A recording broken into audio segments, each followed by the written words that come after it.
Hi, Dr. Peterson. I know you stated in the last lecture that the importance for setting aims in life, goals to work towards, right? So my question was, how do you do that if you don't know where you want to go? Okay, that's a good question. That's a really good question.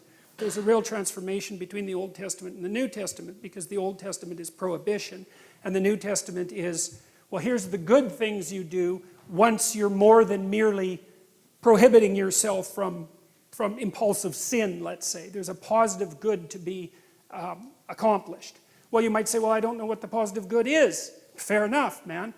So this is why this thing that I've said to people has become this crazy internet meme, but that's to clean up your room.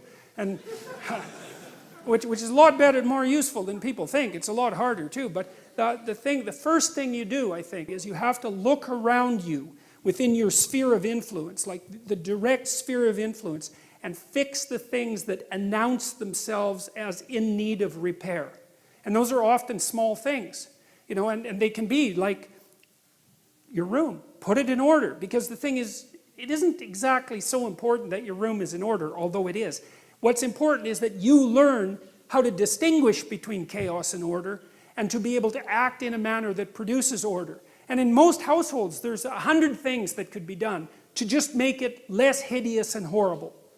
And so practicing that it's a real useful form of meditation, and it's also, I think it's a divine act. You can do something as simple as just sit on your bed and think, okay, there's probably like 5 things I could do today so that tomorrow morning is slightly better than this morning was, or at least I'm not falling behind.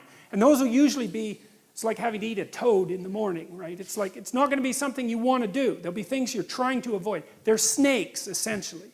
But if you ask yourself, like you're asking someone, which I think is a form of prayer, if you ask yourself, instead of telling yourself, you know, what is it that I could do to set things more right today, that I would actually do, it's usually some small thing because you're not that disciplined, you know, then you can go do it. And then you put the world together a little more when you do that, and that spreads out. But you also construct yourself into something that's better able to call order forth from chaos. And that makes you just incrementally stronger.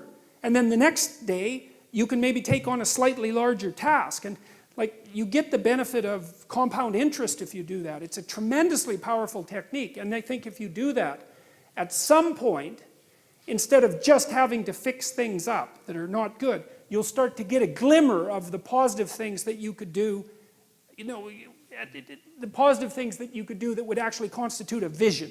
And that's what I would recommend. Thank you. All right. Good night.